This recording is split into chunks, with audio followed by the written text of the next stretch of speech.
నమస్తే, welcome to ATV. ఆరుగాలం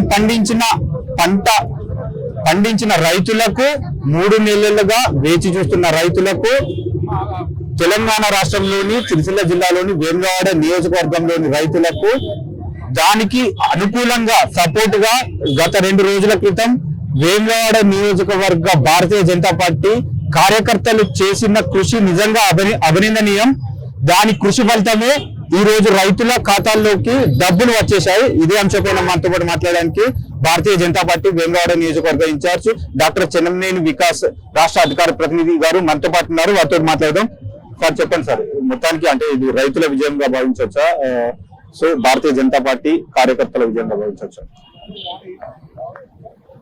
రాజన్న సిరిసిల్ల జిల్లాలో రాజన్న సాక్షిగా మరి రైతుల ధాన్యంతో కుంభకోణం జరిగింది.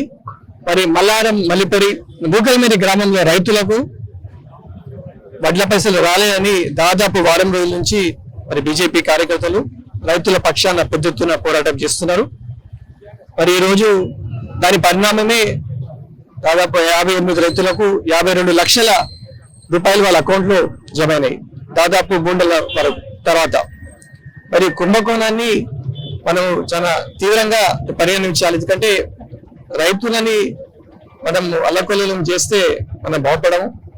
ఇది ధాన్యం అక్రమాలు కావచ్చు, ఫేక్ ట్రాక్షన్స్లు కావచ్చు, సరైన జీపీఎస్ విధానం లేకపోవడం కావచ్చు, ధాన్యం స్టోరేజ్ నిల్వ సరే లేకపోవడం కావచ్చు, ఇవన్నీ పరిణామాల ద్వారా రైతులు నష్టపోతున్నారు.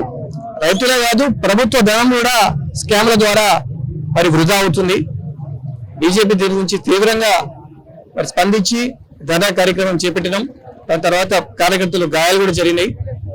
మరి దాని తర్వాత పరిణామమే ఈరోజు మరి పైసలు వచ్చినాయి. ఈరోజు ధాన్యం కుంభకోణమే కావచ్చు, కాళేశ్వరం నీళ్లే కావచ్చు, మరి బీజేపీ వాటి గురించి పోరాటం చేస్తుంది. ఈరోజు వర్షాలు పడకపోతే మరి మిడ్ మేనేజ్ డ్యామ్ నిండకపోతుండే. కానీ మరి ఇది కాళేశ్వరం ఏదైతే మేడిగడ్డలో 7వ బ్లాక్ కుంగిపోయిందో దాని స్టేటస్ ఏంది, మరమ్మతులు ఎప్పుడు చేస్తారు, దాని గురించి వైట్ పేపర్ రిలీజ్ చేయాలని మేము డిమాండ్ చేస్తున్నాం. ఎందుకంటే కాళేశ్వరం అనేది కేసీఆర్ గారిదో బీఆర్ఎస్ పార్టీతో ఆస్తి కాదు, ప్రజల ఆస్తి. అది మన ఆస్తి, ప్రజల ఆస్తి గురించి కాబట్టి మేము దాని గురించి వైట్ పేపర్ ఇవ్వాలని మేము డిమాండ్ చేస్తున్నాం.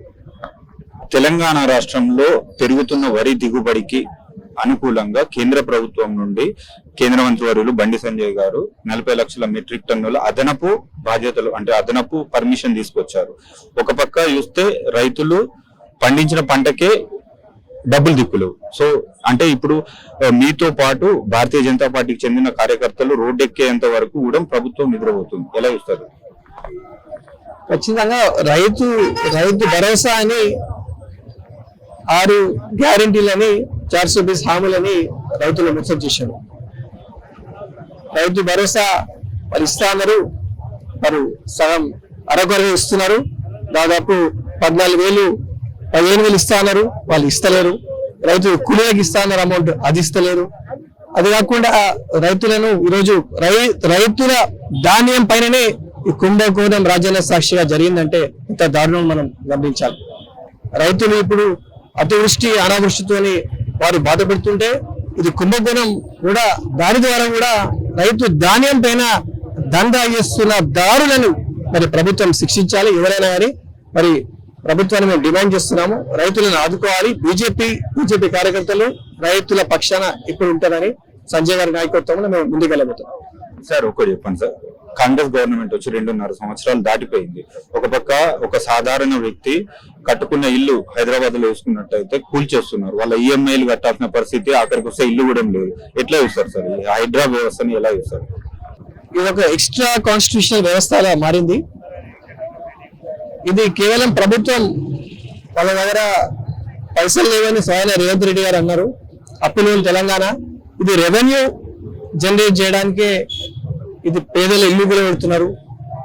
అక్రమ కట్టడాలని చాలా వ్యాపారవేత్తలు కావచ్చు, సామాన్య ప్రజలు, మిడిల్ క్లాస్ ప్రజలను కూడా ఇబ్బందులు పెడుతున్నారు.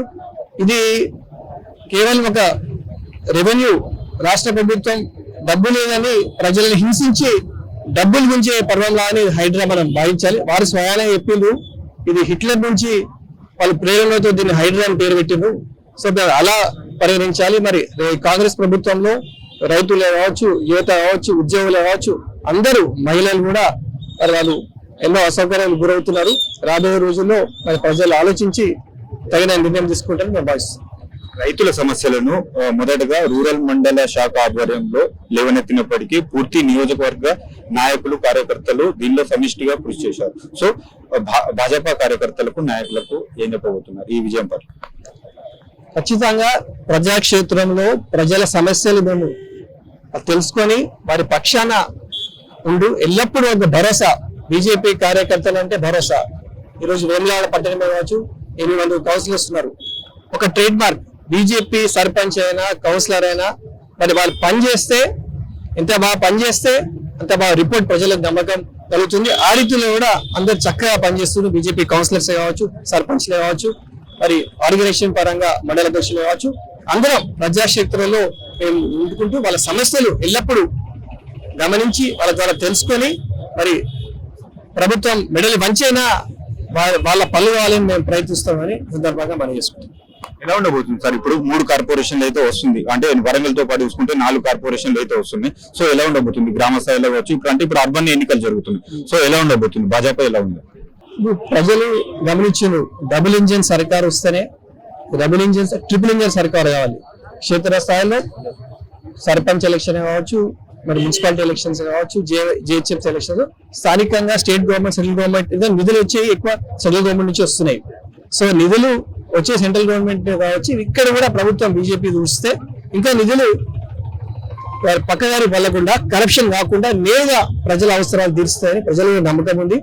డెవలప్మెంట్, దేశం, ధర్మం అనేది కేవలం బీజేపీతో సాధ్యం.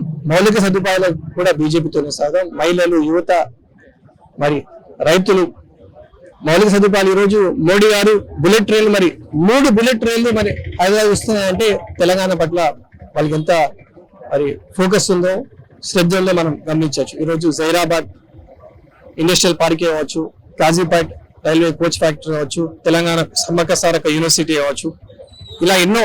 మన బొగ్గు బ్లాక్ వచ్చింది తెలంగాణకు బీజేపీ కొత్తగూడెం. అక్కడ నెక్స్ట్ టార్గెట్ తెలంగాణ అంటారు. ఖచ్చితంగా వెస్ట్ బెంగాల్ లో గెలిచినాక కూడా ఇంకా తెలంగాణ గెలవడం అంత అసాధ్యం కాదు. ఖచ్చితంగా ఇక్కడ కమలం వికసించబోతుందని నేను మనం చేసుకుంటాను.